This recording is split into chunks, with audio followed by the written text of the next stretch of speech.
Thank you. Thanks very much. Good evening. We're glad to see you all. We're especially glad to welcome the 8th grade concert band students and their parents. The primary purpose of tonight is to introduce them to the high school band program here, and so that they can make a good decision about whether they want to continue playing music in high school by playing music with high school students and seeing how we operate. So we're going to begin with the concert band. This is the large band, about 80 students. In fact, this is also the marching band. When you came to the football game last fall and sat in the stands with the high school marching band, it was these very people here.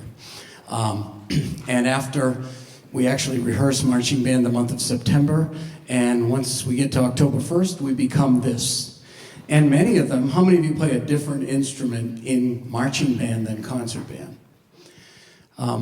There's a dramatic, different type of sound, of course, and so there are a variety of different ways people play different instruments to create the appropriate marching band sound. We're proud of the marching band. We think they're great, but the curriculum that we're teaching really is a concert band curriculum, and we'll show you that right now. The piece, we wanted the students in particular to hear the full concert band. So we'll do one piece with this group, and we'll do a transcription of an organ piece from 1500, an Italian composer named Frescobaldi. And the band, the wind band, actually does a nice job of capturing the sound of a cathedral pipe organ, because just like a cathedral pipe organ, we have lots of pipes, and they're all different lengths, just like the pipes in a cathedral. So in addition to that, our students get to learn about Baroque music. And so this piece is called Toccata, very common for Italian piano and organ pieces. It simply means to touch. And so a lot of pieces in this Italian Baroque tradition have that simple name. We'll play this for you now. And if we sound like a cathedral pipe organ, we're doing the right thing.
So before we show you how we split this band in our curriculum, I'd like you to meet them a little bit. Sorry, I have to use some notes for this. And see if this helps you, students and parents, understand us. If you're a freshman, would you raise your hand? If you're a sophomore? If you're a junior? And if you're a senior? Most of our students are very serious students across the board in all their academic disciplines, music being one of their academic disciplines, by the way. How many of you are honor roll students in high school? How many of you have been high honor roll students? And we have some, I think they would be juniors or seniors, who have been selected for the National Honor Society. How many of those do we have? Okay, how many of you are planning to go to college after high school? And yeah, these are achievers. These students achieve. But this may surprise you. How many of you are planning on majoring in music in college? Yeah, that's about right. And I say that because some people, when they hear the band, go, wow, that's a good band, and they must all aspire to be professional musicians. And actually, that's not really the case. We try to have an excellent music program here as part of a comprehensive high school. This is not vocational training. This is aesthetic education. Hopefully at a very high level, but it's not designed to produce professional musicians. How many of you think you'll probably play as either a music minor or just play in college ensembles when you go to college? I think that's more often the case. How many of you are involved in student government here at Foxborough High School? Student council, class officers, things like that. Raise your hands high so we can see you. How many of you are involved on the math team, the debate team, the drama club, athletics, school athletics of some kind? Yeah, we should check that out, because one of the things I often hear from young kids, well, I'm going to play sports in high school. How many of you are involved in athletics? Okay. And how many of you are involved in some sort of sport maybe outside of school? Some sort of, it could be swimming or something that is not a school sport but is an active sport. Yeah, I think that's not well known enough. There is a myth out there that these are music geeks and that's all they do. And I'm hopefully showing you that's not true. How many of you have part-time jobs? How many of you are involved in some sort of church youth groups? How many of you have done some community service work of some kind in high school? Do we have any Boy Scouts here? We usually do. We always like to credit them. Great. We have any Eagles? All right, Sam.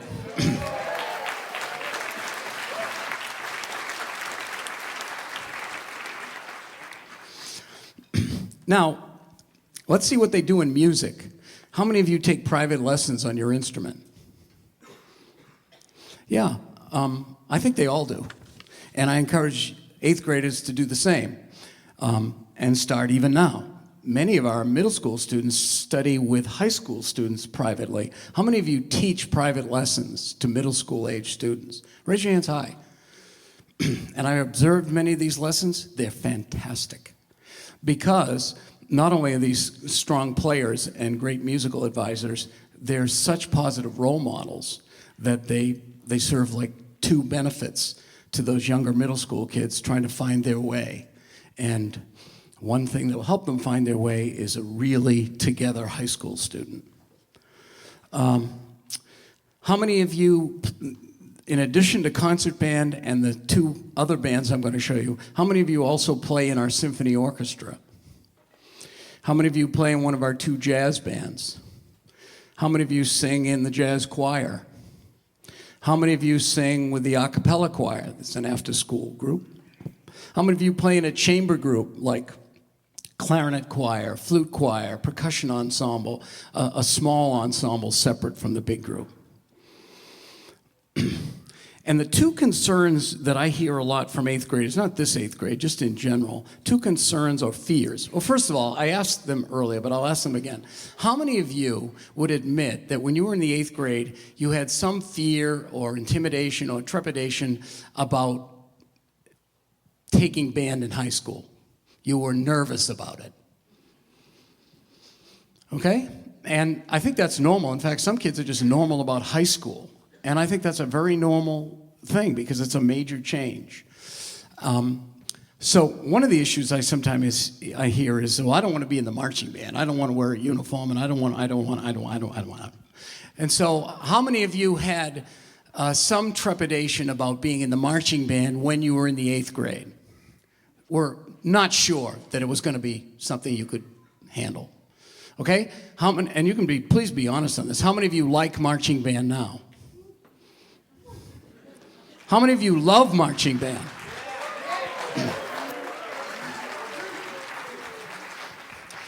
I know why they like and love marching band. There are two main reasons. We do it very efficiently, unlike some high school marching bands that rehearse forever, including all summer and what. We rehearse very economically, and we produce a really good product that is very entertaining and very spirited as part of the football game program. And therefore, the band is highly respected by parents of athletes, community members, and so forth. And they like being part of something that's highly respected. We do work hard, but we don't work the extreme amount of hours that you hear some marching bands do. And we don't do marching band contests. We just do football games. I think those were the main points that I wanted to try and make so everybody could see that. There's usually the marching band fear, which is normal, and then the other fear is, I'm an athlete, therefore I can't be a musician. I'll ask you again, how many of you have been involved in some sort of athletic or sport while you're in high school? Okay. I think we even have some team captains. How many have been team captains? Okay. Hopefully that gives you, if you don't know us, a little bit of an understanding of who we are. And we're going to ask the wind ensemble members to leave the stage. Part of the year, we divide this concert band into two bands. And the one you're going to hear play one piece now is the Symphonic Winds. This is a band of our younger and in some ways less experienced musicians. The purpose of this is to allow them to play principal parts and solos, as percussionists to learn all the various percussion instruments, and to have a chance to play on kind of a one-on-a-part ensemble, which makes their own individual performance very accountable. This is how we become a better musician, by being accountable. They're going to play... They'll play a variety of music throughout the year, but tonight they're going to play a piece called Prairie Songs, which is actually a medley of two very well-known Western culture American songs. Part of our responsibility in the curriculum, of course, is to learn about our own American culture. And this piece does a very good job of that. So you get an idea. How many in this group are freshmen? This group is going to be younger. How many are sophomores? How many are juniors? And how many are seniors? So as you can see, most of the group is younger. We do have a couple older students that are helping fill in so that we have all the parts. But the point here is for freshmen and sophomores to be the principal players. So Erin Hussey is going to be the principal oboist in this group and play oboe solos. She's a sophomore. And the very fact that we have this group allows this to happen. So Mr. Albro is going to conduct Prairie Songs.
Okay, let's switch groups.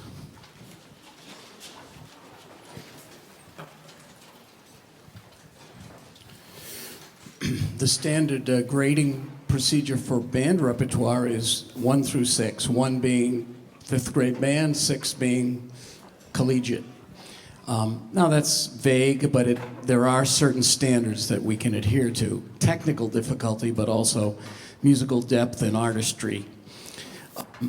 With the 3-band system, we're able to actually cover 3 levels. So that band is playing basically grade 4 music. The 8th grade band, by the way, is playing right now grade 2 and 3 music. So the symphonic winds are playing grade 4 difficulty music. The concert band that you heard first is playing grade 5 music.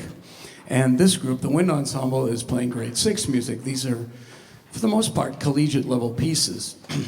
But we have enough advanced players and a tradition of doing this that we're able to do this. So we wanted you to hear where this group is at right now. And we'll play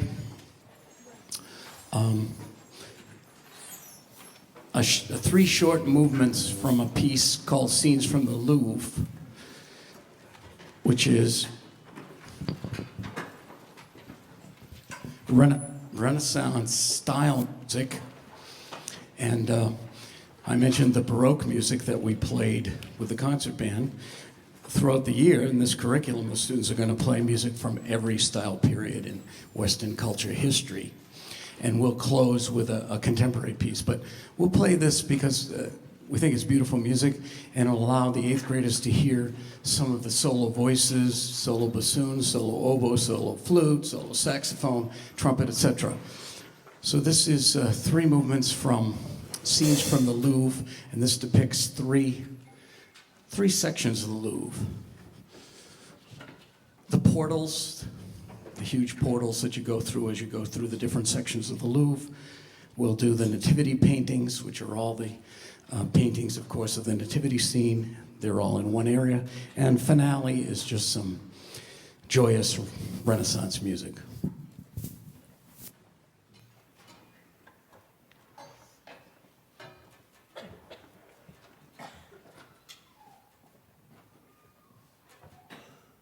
How many of you are freshmen? Raise your hand high, brother. The entrance into the groups is not based on age, it's based on playing skills. How many of you are freshmen again? How many of you are sophomores? Juniors? Seniors? So you would expect this group would be older, and it is.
One more contemporary piece for you. Then we're going to have the 8th graders join us and play 3 pieces that we've been rehearsing with them.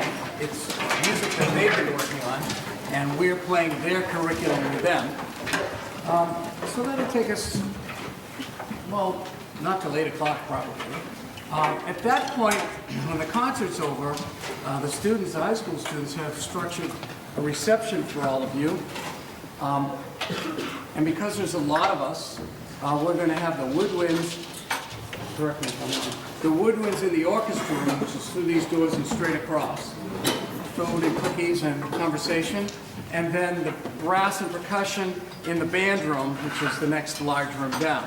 At least we'll start there, and then if you want to move around, that's fine. But we'd like for you to have a chance to, specifically parents, I'd like for you to have a chance to meet some of these students. I over the years, thought what would be the best way for parents to appreciate the quality of the students that are in this program, with the idea that their younger students might associate with people of that caliber? And I figure we'll just let them meet each other. Because, I say this every year, but it's actually true, these are some of the finest young people I know. They can play. I guess you can tell they can play, but it's so much more than that. These are people of high quality, deep integrity, character. And so I'm a firm believer that they are the reason that we have a culture of excellence here in music. And I want to encourage younger students to participate. I've shared that my own daughters, who are now older women, went through this program and played in this band. And at the time, I gave a lot of thought to why is that important for them, besides the musical education they receive.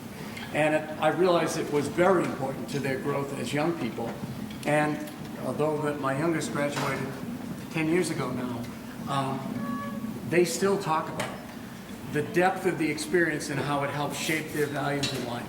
And these are my own daughters saying this. Maybe they feel they have to say this to me. But I think they represent an alumni point of view that I've heard very often. So that's what I'm hoping the parents will have a chance to sense as you spend a few minutes chatting with these people. I'm happy to chat with you too, but I encourage you to spend some time just talking to these people. They're just like terrific young people. We thought we'd do a contemporary piece that's fun to play, has lots of percussion, and very difficult to play. It's called Blue Shades by a contemporary American composer named Frank Kelly. And this is his, in a nutshell, his tribute to Benny Goodman, the great jazz clarinetist, king of swing. It's not a jazz piece, but it's a tribute to Benny Goodman.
part.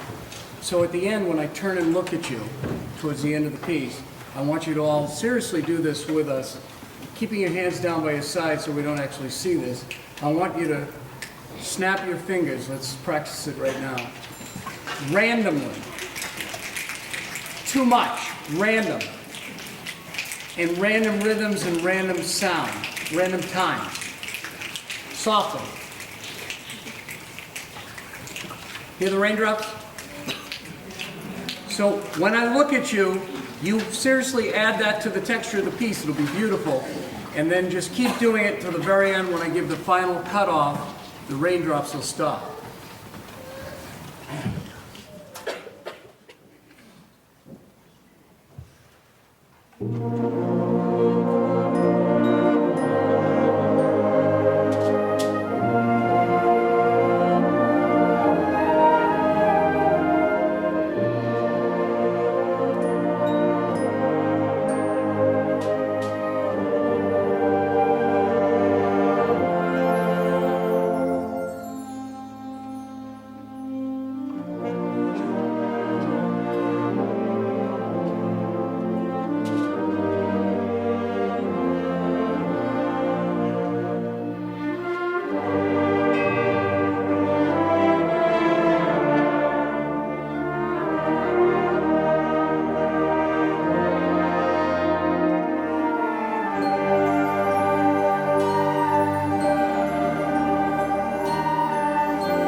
You'll never hear rain the same way again. Honest.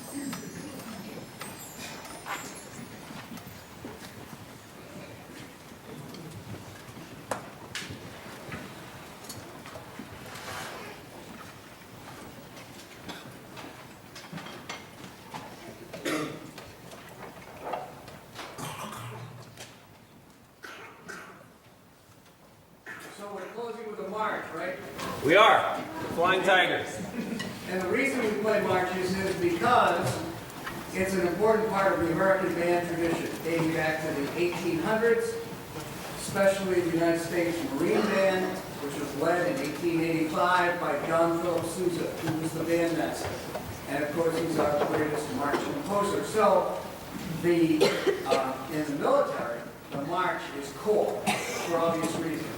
But now that the concert band is a concert performing idiom, we haven't lost our contact with that core function.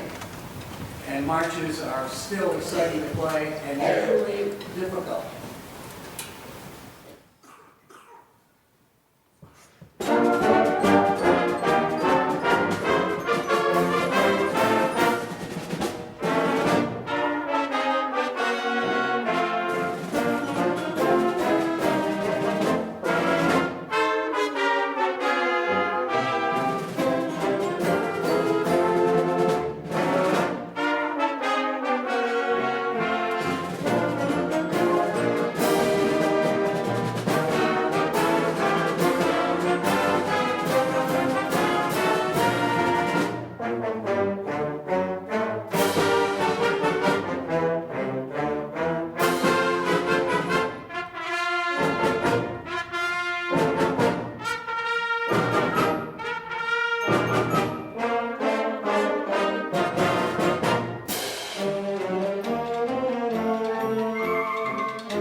Let's have all the other students stand as well, and let's acknowledge them all one more time.